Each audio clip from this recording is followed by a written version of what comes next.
Good evening, class. For the discussion board this week, I have looked at the ACA Code of Ethics and what it had to say in regards to evaluation, assessments, and the resulting interpretation that came with the scores. The thing that stuck out the most as I read through Chapter E of the ACA was how a lot of the Code of Ethics we follow in our practice as counselors is ultimately reflected on how we do assessments and distribute the scores afterwards. A lot of the information they spoke about is encompassed around the idea of informed consent and the client welfare. For informed consent, it is similar to how we would operate a regular counseling session in explaining to clients how the assessment is to take place. It also includes the idea of how the results will then be scored and returned to the client, as well as still discussing the necessity of informed consent in regards to mandated reporting towards any situation that may come up within the assessment.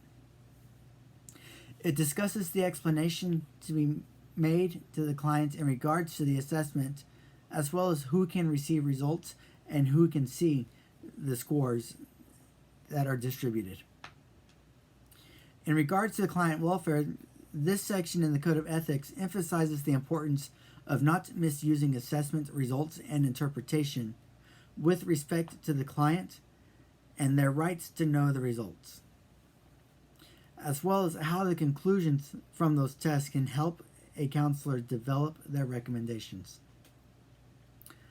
The ACA also emphasizes the importance of the validity and reliability of an assessment, and that counselors should carefully consider them and the limitations they put on an assessment, as well as the appropriateness of the test that is being chosen to use for assessment.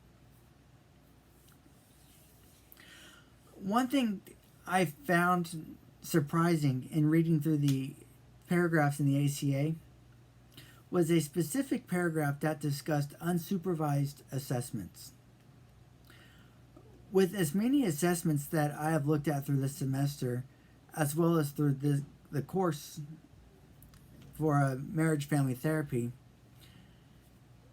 is the number of tests that are self-administered, self-scored, or self-reported. It amazes me that the ACA would find it necessary to emphasize the idea of unsupervised assessments with as many assessments out there that are designed to be self-reported.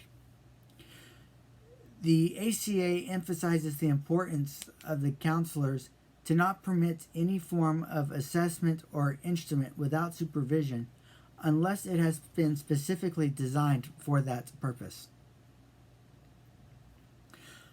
With that said, I did feel that the sections in Chapter E were actually very well written and almost gave too much information for the counselor in terms of the fact that a lot of the information they answered were questions I hadn't even thought to ask.